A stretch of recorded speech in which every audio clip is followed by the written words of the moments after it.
আজি শিৱসাগৰ সমষ্টিত ধৰক মই কেইটামান স্পেচিয়েল প্ৰজেক্ট আনিছোঁ, যেনেকৈ ধৰক ৰংঘৰ প্ৰকল্প 142 কোটি টকা, ডিষ্ট্ৰিক্ট ষ্টেডিয়াম 50 কোটি টকা,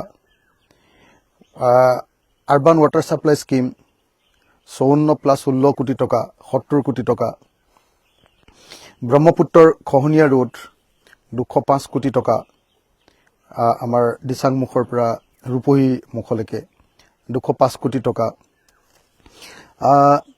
টাই মিউজিয়াম, আপোনাৰ কি কয় এইটো চাৰ্কিট হাউচ, স্পেচিয়েল প্ৰজেক্ট এইবিলাক। মই স্পেচিয়েল প্ৰজেক্টৰ কথা কৈ আছোঁ।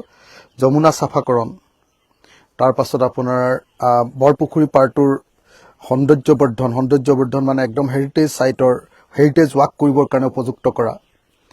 কিন্তু আপুনি গোটেই 40 বছৰীয়া 45 বছৰৰ কুৰ্মী পৰিয়ালৰ শাসনত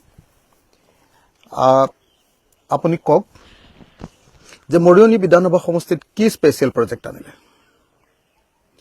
এটাই প্ৰজেক্ট আহিছিলে, সেইটো আছিলে আপোনাৰ পানী যোগান প্ৰকল্প। এটা আমাৰ নকছাৰীত, এটা মৰিয়নি টাউনৰ ওচৰত। এই দুইটা পানী যোগান প্ৰকল্পই বিকল, পানী একটো পালো খাবলৈ নাপালে মানুহে। কিবা 100 কোটি টকাৰ প্ৰজেক্ট আছিলে। এই দুটাই আহিছিলে অকল গোটেই 45 বছৰীয়া শাসনকালত। তাৰ বাহিৰে একো স্পেচিয়েল প্ৰজেক্ট নাই আমাৰ গোটেই মৰিয়নিখনত। মই 5 বছৰত মাত্ৰ শিৱসাগৰ বিধানসভাত আছিলোঁ। শিৱসাগৰ বিধানসভাত 5 বছৰৰ কাৰ্যকালত মই বিৰোধী পক্ষৰ সদস্য আছিলোঁ।